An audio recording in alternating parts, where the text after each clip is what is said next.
สวัสดีครับพวกก็ช่องเออีกแล้วนะครับนะวันนี้นะครับพอดีมาลองเจ้านี่หน่อยนะครับเป็น PU Foam นะครับของ Botany นะฮะตัวนี้นะครับเรามาดูกันว่ามันจะยิงฝ้าเพดานยิงกระเบื้องนะครับนี่ครับกระเบื้องรอยต่อกระเบื้องนะครับว่าจะยิงอุดรูซะหน่อยนะว่ามันจะยิงได้ดีเกาะเนื้อดีไหมอะไรเงี้ยนะครับฉนนราคานะครับผมซื้อมาแพงครับบอกตรงๆนะซื้อมาต้อง165 บาทนะครับร้านนี้ค่อนข้างแพงเลยครับนะก็ราคาปกติใน Lazada รู้สึกจะ130 กว่า บาทนะครับนะตัวนี้นะเดี๋ยวเรามาลองดูกันนะครับนะสิ่งที่ให้มาก็คือหัวฉีดครับลองแกะดูก่อนนะพอดีช่วงนี้มันล็อกดาวน์นะครับก็เลยทำอะไรมากไม่ค่อยได้นะฝนก็ตกครับนะก็เลยหลังคาก็รั่วนะหลังคาห้องเก็บของครับรั่วนะก็เลยซื้อมาลองใช้ดูนะครับนะ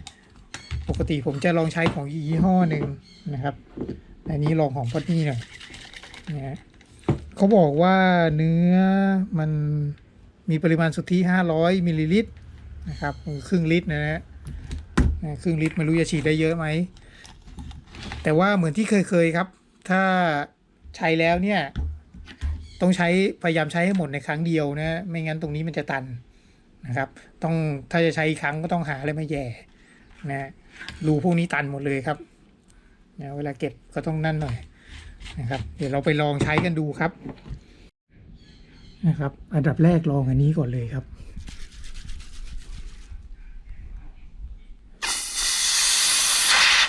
โอ้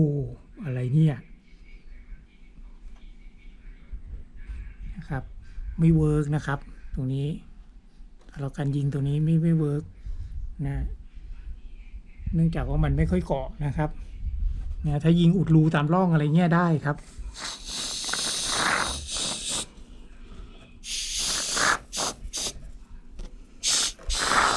นี่ครับถ้ายิงอุดรูตามร่อง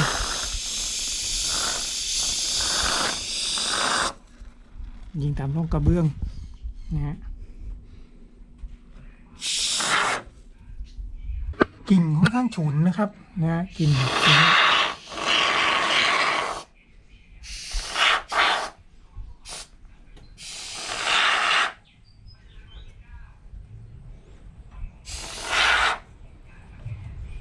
ไม่เวิร์กเท่าไหร่ครับมันไม่เกาะ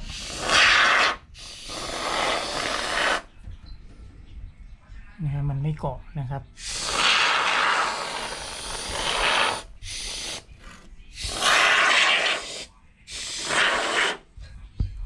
ต้องยิงอย่างนี้นะ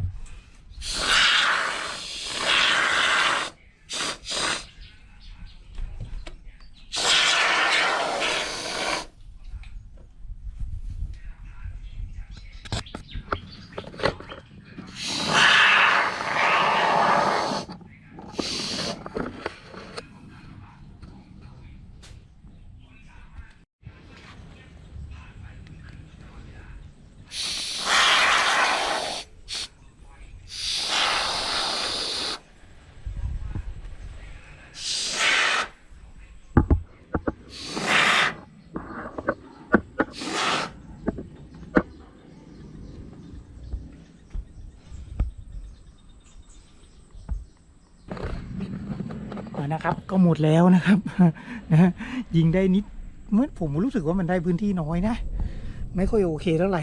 นะครับไม่ค่อยคุ้มกับราคา169 บาทนะฮะ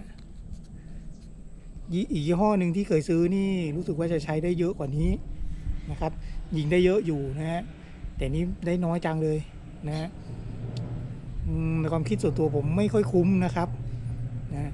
แต่ผมอาจจะซื้อมาแพงด้วยนะ169 บาทนะครับก็ขอบคุณมากครับสำหรับการรับชมคลิปนี้นะครับนะถ้ายังไงก็ลองไปหาดูกันนะครับนะไม่ใช่ว่าของเขาไม่ดีนะครับแต่ผมรู้สึกว่ามันไม่คุ้มกับราคาที่จ่ายนะ